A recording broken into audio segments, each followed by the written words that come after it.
Hi, it's Cassidy, your friendly internet tired writer here. I'm tired, I'm a writer, you get it. I'm sick today, so if my energy levels are wonky, forgive me, please. Do you ever notice how quick we are to forgive fictional characters of things that should be unforgivable? Like murder and mass murder and really any type of murder. 911, what's your emergency? A bear! Puffing a bear! And I'm not talking about the justified manslaughter like killing in war or self-defense or for the greater good. I'm talking cold-blooded, needless homicide. According to most countries, murder is basically the worst crime a person could commit. Which, fair enough. I mean, you're taking a person's life. And yet, as audiences, we forgive fictional characters of the cultural sin of murder all the time. And when I realized this, it kind of bothered me. I mean, it's not really in human nature to forgive something as serious as murder. Then again, it could be argued that it's not in human nature to forgive at all, but I'm not a philosophy channel.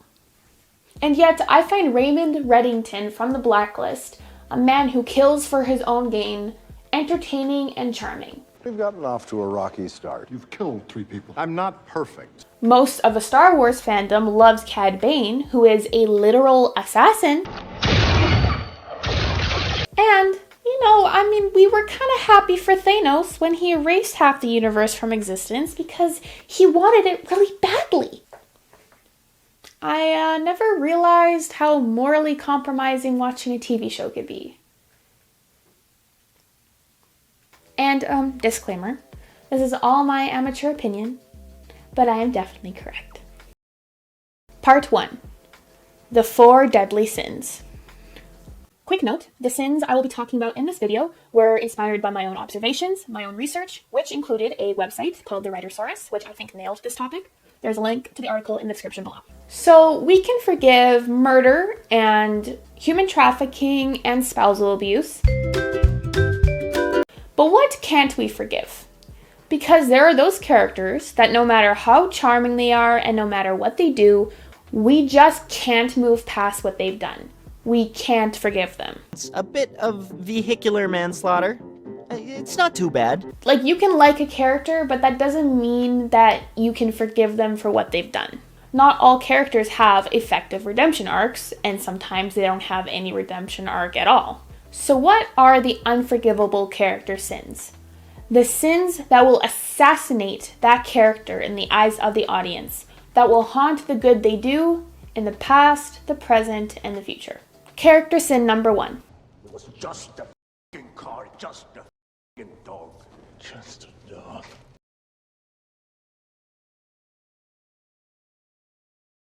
Rule of thumb for writers. If you want to show your villain is evil, make them kill a dog. Another rule of thumb for writers. If you want your villain to be redeemable, don't make them kill a dog. Cats are fine though. You see this face? What would you do to a person who hurt this face? Would you forgive them? No, you wouldn't. You would shove them in a cannon and fire them into the sun to burn. It's literally hardwired into humans to find babies cute, because we're hardwired to protect them, because they're helpless and useless. Scientists think that affection spills over into baby mammals, like puppies and kittens. Animals that resemble that cuteness. Even some grown dogs, and if you're weird, reptiles. Humans also have this thing called morality, which is kind of the theme of this video. But in many human societies, We're living in a society, including the one I live in, oh, Canada, our home and native land, true patriot love. It's considered immoral to punch down. Demean or mock someone who is weaker than you mentally or physically. Obviously, I'm not saying to hit a woman, but But saying there's no reason, I think that's crazy. While many animals are obviously not physically weaker than humans, they are mentally weaker. They don't have the same mental capacity as we do. Now, hurting an animal may not necessarily be David versus Goliath, but it's definitely a supercomputer versus a book. Let's pretend that makes sense, okay? So basically, anyone who intentionally hurts a cute animal is going against human nature. Anyone who hurts an animal, regardless if it's cute or not, is going against human morality. So, for example, Dio Brando from JoJo was just a devious stepbro before he burned Danny alive. Bellic from Prison Break was just a power-hungry, jerk until he killed Marion, which is like, jerk move there, butto! And Cersei from A Game of Thrones was snobbish and conniving, but then she just turned plain evil when she killed Lady, had Lady killed, but she basically killed her. I mean, you can love to hate a character. I love hating Dio and Cersei, but I still hate them. It's a little harsh. Character sin number 2. Don't hurt the kids. Just like puppies and kitties, we are biologically driven to protect our young, to ensure the survival of our species, because for some reason, we want that. And, just out of pure human decency. Hi, I'm a recovering crackhead. This is my retarded sister that I take care of. I'd like some welfare, please. Not that I believe humans are decent naturally. I mean, have you met a kid? But, it's obviously immoral to hurt those that are weaker than you, physically and mentally in a child's case. He's got this almost scientific mind. Unlike the animals who will bite you. Then again, I guess kids do that too, just with less jaw strength. It's why child abusers don't do well in prison. Even though, no one does well in prison, but... You, my friend, would be the belle of the ball. Don't drop the soap. Especially child abusers. Even most criminals know that it's wrong to hurt a child. Or really anyone who can't defend themselves. It's just wrong on every account, biological or moral. I really should not have to explain this. I probably don't, but for the sake of this video, I'm going to. I mean, it's why the inmates in Prison Break hate T-Bag so much. He's a child abuser. It's also how we knew that Anakin from Star Wars was too far gone to be saved. It's why so many writers, including me, use childhood abuse as a driving factor behind villains or even heroes. Don't hurt kids. It's a law of the universe. Character sin number 3. No means no.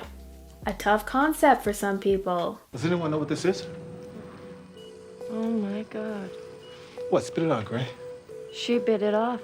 As a culture, we despise any form of sexual assault. We rarely forgive people in real life for this, so fictional characters are no more immune to our animosity. If a character commits this sin, they are cemented in our eyes as a villain. There's basically no changing that. Legally, it's not worse than murder, obviously, but culturally, I would argue that it is. Because, it's on this list and murder isn't. I am the law! I'm not going to say if people in real life view murderers and rapists as worse than the other, because I don't have any experience, but people in real life definitely hold. I'm not going to say if people in real life think murderers or rapists are worse than the other, but people in real life definitely hold more animosity towards characters who have sexually assaulted someone versus characters who have murdered someone, even another main character. I find it interesting, even though I don't have an answer as to why this is. It just seems to be the way we are as an audience. I think it might be along the lines of a dead person no longer suffers, but someone who's been sexually assaulted will suffer for the rest of their life.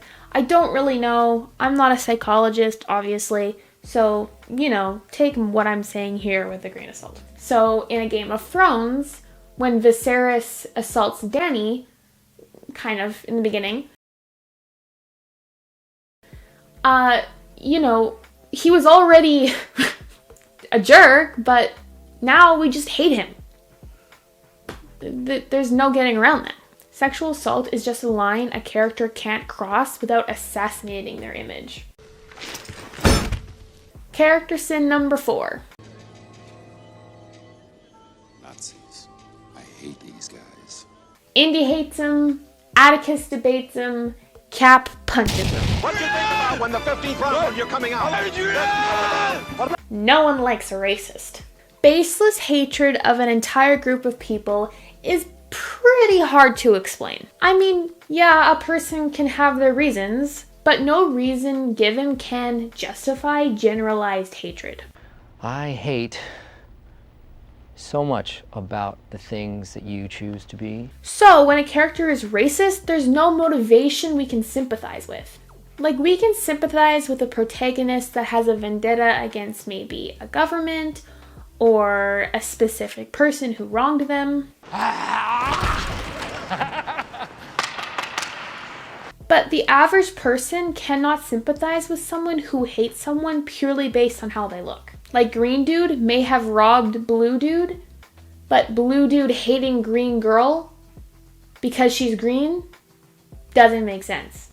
You know? Racism is illogical and hurts a lot of people, so it's no wonder we don't have any empathy for Stormfront from the boys when she gets cooked. Something burning? Dishonourable mention. Genocide. Perfectly balanced. This whole thing should be.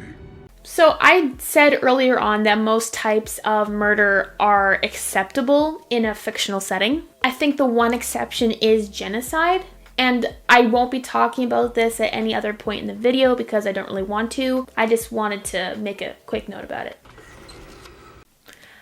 I think audience can or can't forgive genocide depending on why it's committed. Racism as a reason, for example, would be unforgivable.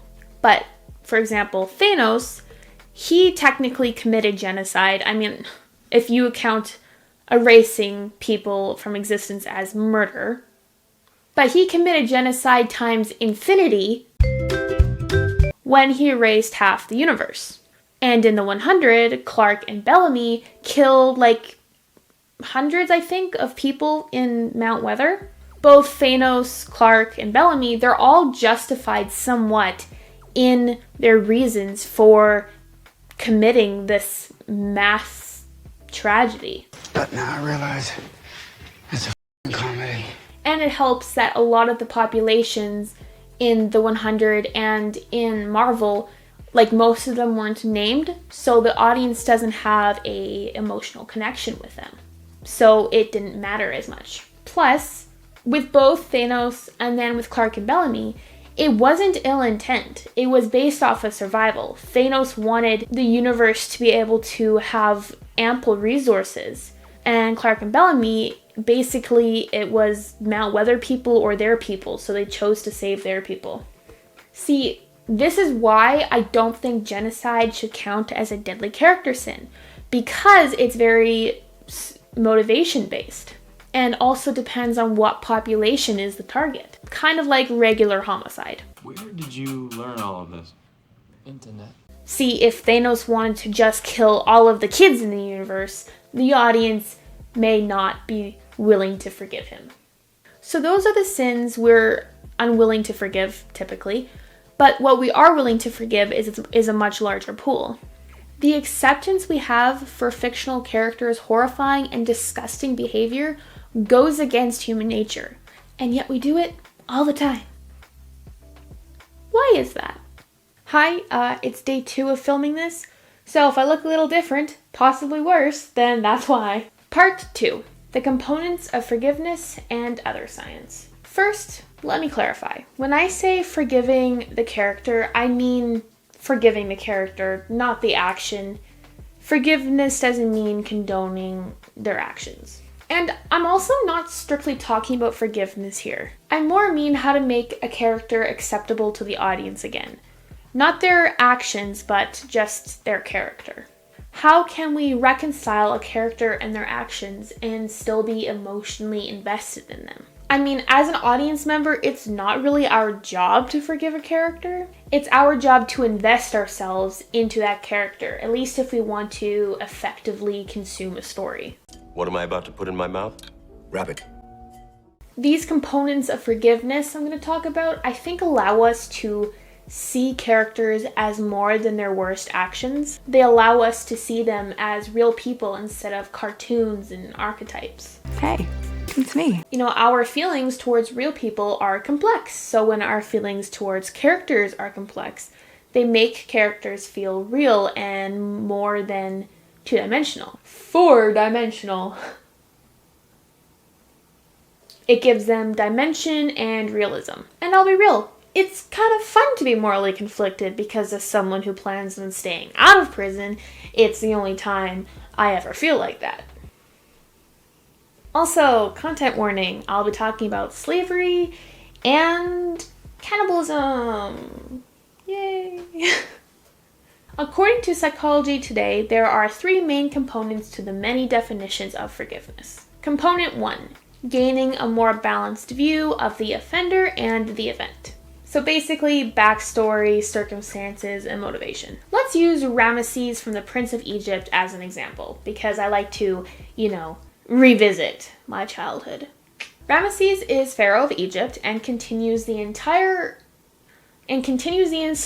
of an entire group of people, the Hebrews. Slaves. And because of that, he forces his own people to go through countless horrible plagues because he's too prideful to let the Hebrews go. And he only lets the Hebrews go after his own son dies because of one of the plagues. Now, on the surface, Ramesses is prideful and selfish and arrogant and, has a quite literal god complex.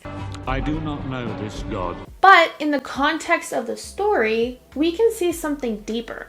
Ramesses was born as the heir to Egypt, a monarchy that believed themselves to be gods. He was raised to believe he was a god. He thought the Hebrews were worthless. He desired to please his father, the Pharaoh, because, his father not so subtly implied that Ramesses was going to be the downfall of the entire Egyptian dynasty. I will not be the weak link. So when he became Pharaoh and when Moses asked him to free the Hebrews, Ramesses saw the loss of the Hebrews as not only the downfall of Egypt, but proof that he is that weak link his father accused him of being. He was so determined to prove himself a capable leader that he let his own people suffer and let his child die.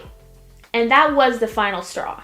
Ramesses' backstory, circumstances, and motivation allow the audience to sympathize with him, even empathize with him. Now, obviously, his actions can't be condoned, but he has the capability of being forgiven and is thus redeemable. Component 2, decreasing negative feelings towards the offender and possibly increasing compassion towards the offender. Now, this goes hand in hand with component 1 because with compassion comes empathy, and with empathy and compassion comes the decrease in animosity. But this also depends on something else. How the other characters within the text view that character. And it's very easy to manipulate things to be in a positive light when the genre that character is in is all about laughing. Comedy. Caleb from Brooklyn Nine-Nine is a cannibal? You eat 9 people and all of a sudden they don't know who you are anymore. And yet, he's treated by those around him like just another dude. It doesn't matter that he killed and ate 9 people. Even to the protagonist, Jake Peralta, who is a cop, that barely matters to him. What? Did you say eat people? Are you a cannibal, Caleb? Jake not only trusts Caleb, but he jokes around with him and even visits him in the hospital. Caleb does try to eat him that one time, but who cares? Yeah. Twice, actually. Viewed by other characters as just a guy with a sweet tooth, and by the show itself as a fountain of joke material, Caleb makes cannibalism seem like a Netflix stand-up special. Here's a tip for straining pasta. Here's a 9-year-old who died.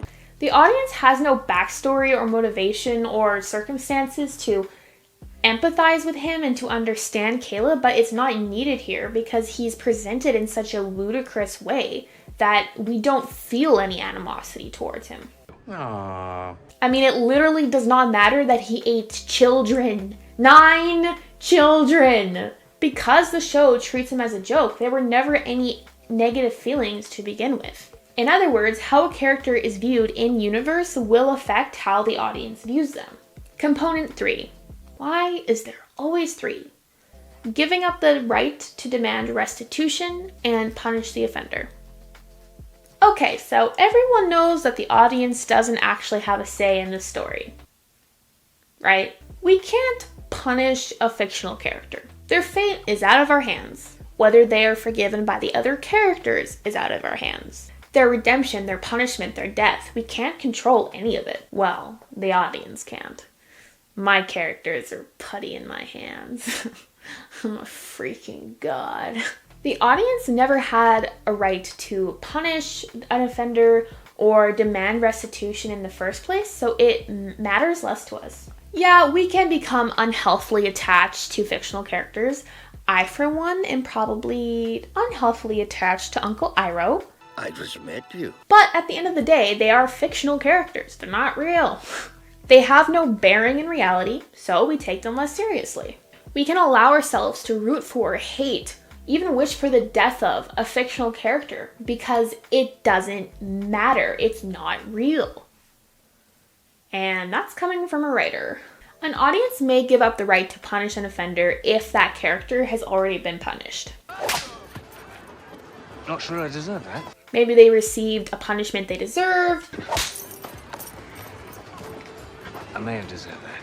or they successfully redeemed themselves, but whatever, they can move on with their lives, and so the audience can move on with their lives. Okay, so now that we know the components of forgiveness, why can't we usually forgive the 4 character sins?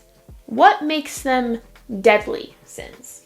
I did touch on why each sin is unforgivable, but I think what it comes down to is connection. I feel connected.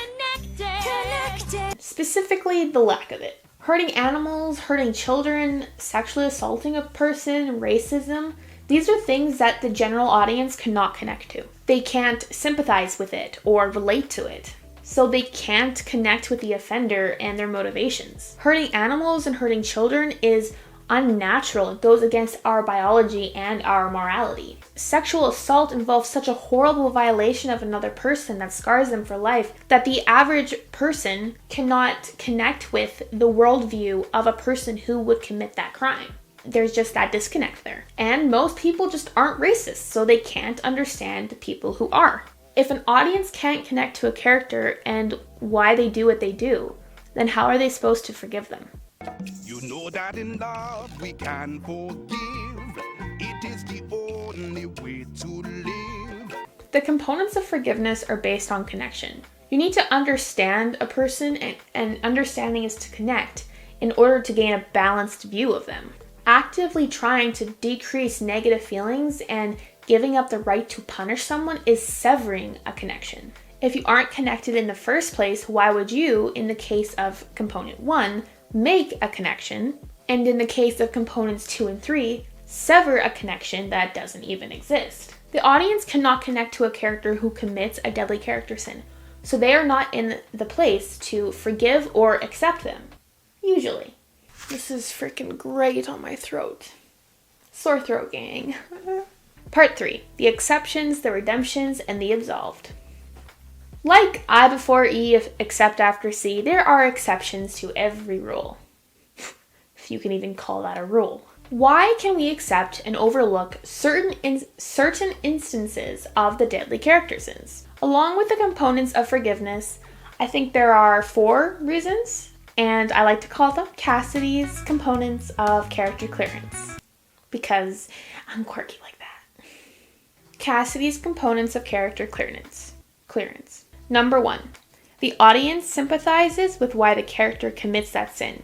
Backstory, mental break, etc. This ties into component 1. Number 2, the character is forced to commit that sin. Survival, gun to the head, etc. This ties into component 2. I will say that this of the 4 C's doesn't necessarily apply if the would-be perpetrator is the one with the gun to the head, considering the lesser weight dying has in a fictional setting. An audience would probably rather see a character die than commit a deadly character sin. You either die a hero, or you live long enough to see yourself become the villain. Except for the hurting animals one. I mean, there does come a point when we need to accept that human life is worth more than an animal's. It hurts me to say, but, you know. We were wondering if maybe this isn't an Old Yeller type situation. Number 3. The character is willing to change and is actively trying to change. This ties into component 1 and 2. Number 4. The other characters stop punishing the character, so the audience stops. This ties into component 2 and 3. It should come as no surprise to audiences of modern fantasy, modern crime, and other genres, but mostly those two, that morally gray characters and villain protagonists are becoming more and more popular. Which means we come across characters who do bad things and go against our morals far more frequently. And we're supposed to root for these characters, because that's who we're following. Writers who choose this style of characterization, who choose this type of characterization, have a pretty difficult job of making a horrible character sympathetic to the general audience. Not just you little psychopaths out there. I'm not talking about making them likable, you just need to give a villain wit, sarcasm, and a clever quote to make them likable. Hi. But to make them sympathetic, well, that's another story. Like, I like Joker from The Dark Knight. I don't sympathize with him. That would be a problem. Not that he committed any of these sins that I remember. He's just not a character meant to be sympathized with. That's not the point of his character. But I think you get my point. With this extra pressure on writers to make their characters sympathetic, because who wants to follow a protagonist who is simply awful? It means writers need to figure out a way to resurrect a character who's committed a deadly character sin, or for them to skirt death altogether, which is bad news for audiences that don't like being morally conflicted. Here are some characters who I think are the exceptions, characters who have resurrected or are immortal. Dio Brando.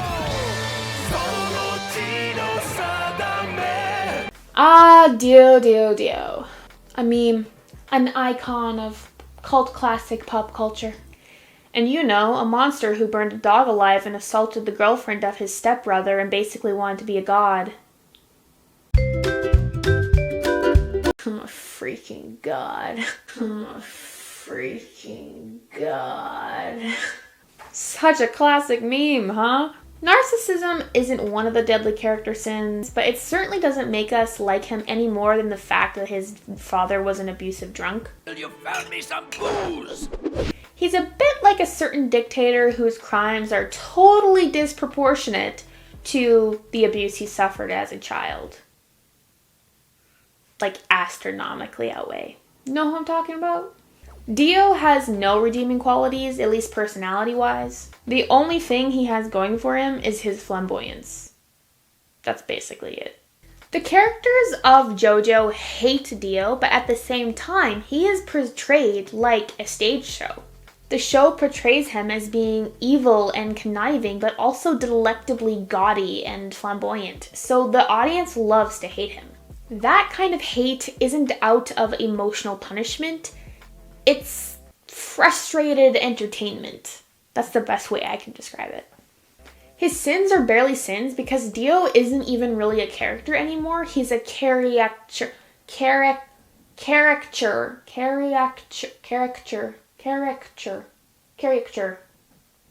I did it. It's over. This makes forgiveness not really necessary for people to enjoy him, to enjoy watching him. He's kind of like Dio is to JoJo what Joker is to DC. He's a villain, he's a horrible person, but you like watching the world burn after he strikes the match. This town deserves a better class of criminal, and I'm gonna give it to him.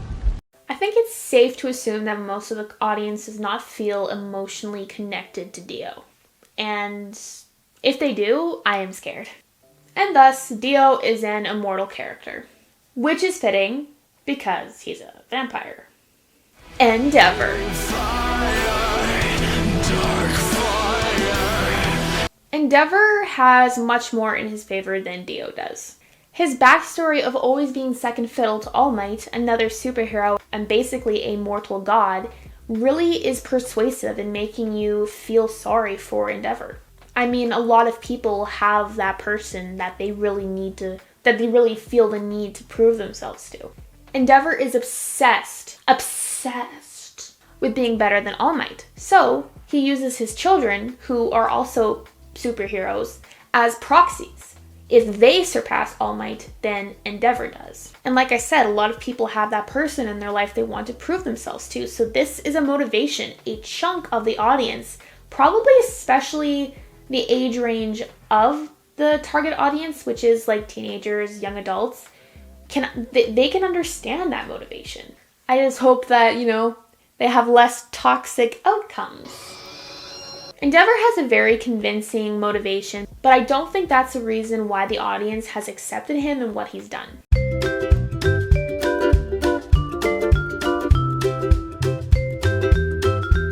I think it's because he is actively trying to change. He regrets his actions and he's trying to do better. By the end of season 4, while the characters are definitely not on his side, or at least all of the characters aren't, you can see as the audience that he has changed.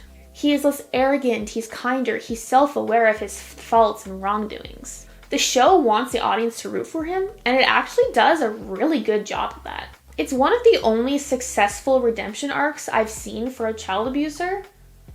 In fact, it might be the only one I've seen. I don't remember, but it really impressed me. Of course, he is fictional, and it's much easier to accept a fictional abuser than it is to accept a real one. And I'm not even going to touch on that. The audience has that connection of dislike for Endeavour in seasons 1 and 2 and 3. But in season 4, that connection severs because they connect with his backstory. So the need to see him as a bad guy that needs to be punished is no longer. But Endeavour is a resurrected character because he committed a deadly character sin and he managed to redeem himself to the audience. Pretty impressive redemption arc, honestly. Like, up there with Zuko. Homelander. So, let me get this out of the way. John here is a horrible monster of a person. I don't like calling people monsters. That title is reserved for special cases like Hitler. But considering what he's done and the fact that he's fictional, I am totally okay with calling Homelander a monster. He thinks he's a god. He has sexually assaulted multiple people. He has told a suicidal person to jump. He has abandoned an entire plane of people and let it crash. And of course, countless murders. Oh, golly gee shucks. What makes you think I would give two f***s about that? Yet, while I think he's a monster, I can kind of feel some sympathy for him. See, Johnny Boy has a sad backstory. He grew up in a lab as a science experiment, and it's kind of caused some emotional issues, which, you could probably guess would happen. He's basically still a child emotionally, even as a 30 to 40-year-old. So you hate him, but you also feel bad for him. Oh, boo-hoo-hoo. The classic morally gray character. Now, Homelander's backstory definitely puts his personality and the things he does into context. And yeah, it allows the audience to have some sympathy for him. And I'm not sure what the general audience consensus is on this fact, but I think John does genuinely care about his son Ryan. Just like I do think that he genuinely cared for Madeline, his romantic partner in the first season, if you can even call it a romance. I don't know how he cared for her, but I think he did, somehow. This shows that he's not a complete psychopath. He obviously craves connection and family. No. His backstory does explain his psychology, but people are in charge of their own actions, so his backstory does not excuse the horrible things he does. And look, he does enough bad that it outweighs his sad and depressing backstory. And yet, he is an immortal character because I don't think there's anything he can do that could possibly make you hate him more And so he's sort of invulnerable to being killed by a deadly character sin because he's already so horrible. You know, like the bar, there's no bar. There's no bar.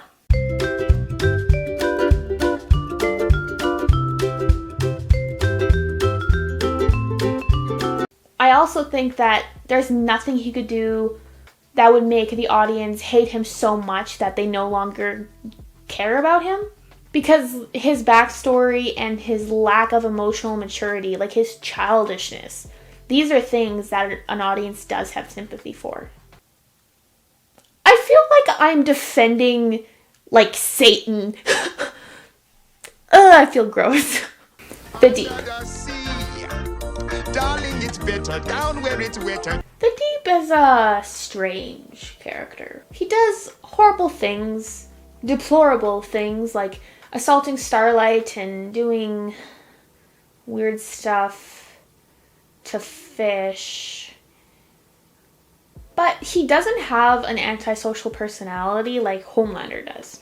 And he's not overly violent or emotionally cold either. He has, like, almost a fairly normal personality, which is weird because his actions are so far from normal. But the way he... I don't know. His psychology just seems like... Well, his psychology is certainly abnormal, but his personality... I don't know. Like, it's almost like his weird psychology is filtered through a normal personality. I don't know how to describe it. It's weird.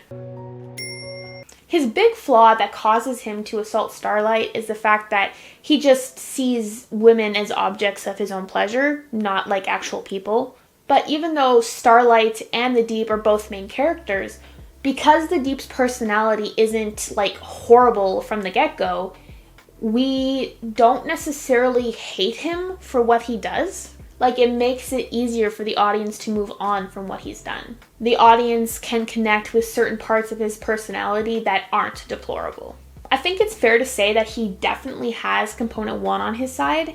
He is in a culture that worships superheroes. He is the top of the food chain. He can do whatever he wants. His ego is inflated because of it. You have my permission to love. Which is definitely not an excuse, but it describes the circumstances around him committing the sin. He also has component 2 because he's treated as pathetic and less than by pretty much everyone, including like the good characters like Starlight. That gives you no right. Zero right to do what you did, you pathetic asshole. And, For a freshwater creature, frogs are really cool. that's it. And I think most people feel pity towards the people who are deemed pathetic. And pity doesn't really translate as hate. I think pity is almost like a morally superior sympathy. Now, the latter half of season 1 onwards, the Deep is trying to change. I now know the kind of man I want to be. You know, he's not assaulting women anymore. Hey, dude. That's not cool. Which, again, is like a very, very, very, very, very low bar. But, hey, he's trying. I used to be angry, insecure, and unsure. And he apologized to Starlight, and I actually think that he meant it. The only deadly sin that he keeps committing is animal abuse. Which is a difficult topic to talk about in the context of his character. The Deep can talk to aquatic animals. You know, we can talk about that some other time. Which basically makes animals the same as people to him. In fact, he actually likes animals more than people, I think. Now, it definitely does not excuse his disgusting actions, but hey, context. I think what's unique about the Deep circumstance is that the audience has moved on before the characters do, which is interesting because it's usually the opposite. Usually the audience needs to see that the characters who have been affected by the deadly sin have moved on for the audience to move on. I think the audience has pretty much forgiven him, but Starlight hasn't. There is no f***ing way you're coming back. Which, you know, fair enough, he did scar her. I just think that it's interesting that the situation is opposite to what I've observed normally happens. So his personality has made the Deep pretty much immortal to being assassinated by the deadly character sins, but he's also a resurrected character because he has changed his behavior towards women. I'm going to do everything in my power to renew my light. Not just for you, but for all the female people that I've offended. I'm not going to say that he treats them super well, but he isn't abusive towards them anymore. Or at least he doesn't appear to be abusive. So he has built both the connection with the audience through his circumstances and through him trying to change, which has severed the audience's view of him being a horrible person. All of these characters, even Homelander, are in a position to redeem themselves, and I think there's two reasons for that. One, they are main characters, so you spend a lot of time with them through good and bad. And two, everyone sucks.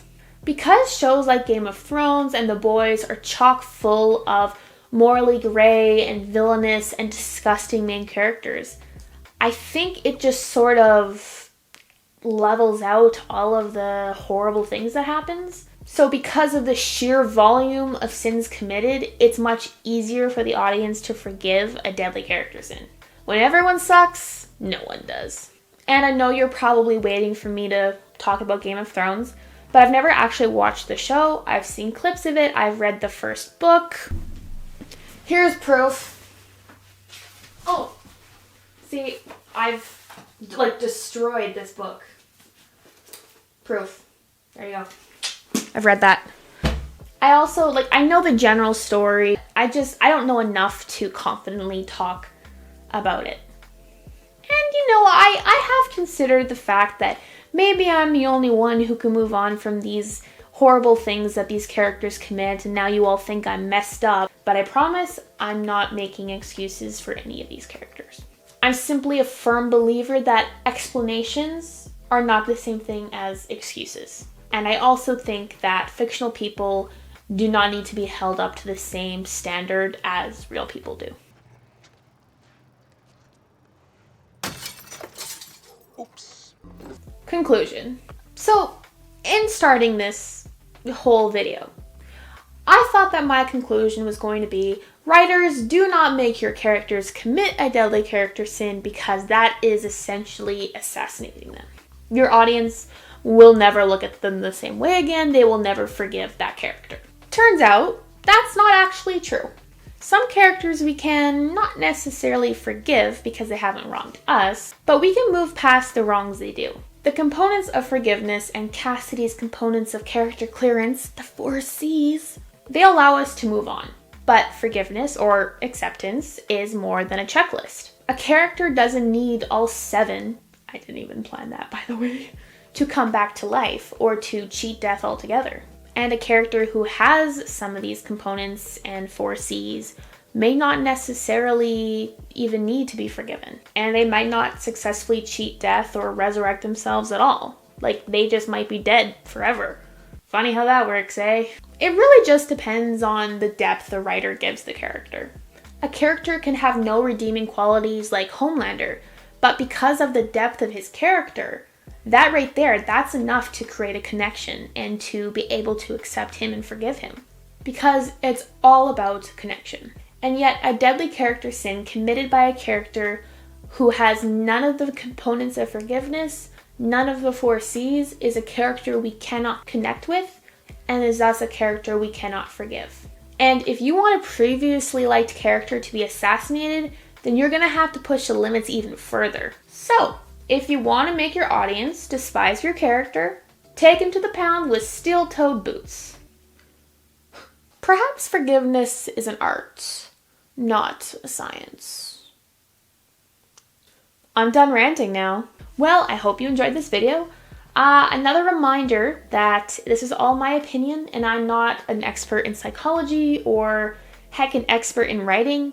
I mean, I am an author, so I like to think I'm not totally unknowledgeable, but, you know, don't take what I'm saying here as gospel. Now for some self-promo. I've written 5 books. Here you can see those. These 4 are fantasies, and this one is a poetry anthology. Well, it's not just poetry, it's a literary anthology full of rants and thoughts and poems and songs that I'll never sing because I can't sing. So if you're interested in any of these, there is a link to them in the description below. Recommendation of the week, Mother Mother. Ha! See, I actually came up with what I was going to say this time before I started filming. But Mother Mother, it's an indie rock band from my native Canada, so if that interests you, go check them out. They're so freaking good. I think my favorite is Wisdom, Bit by Bit, and So Down. I think those are my 3 favorites. And Ghosting. Yeah. Thanks, and I'll see you next time.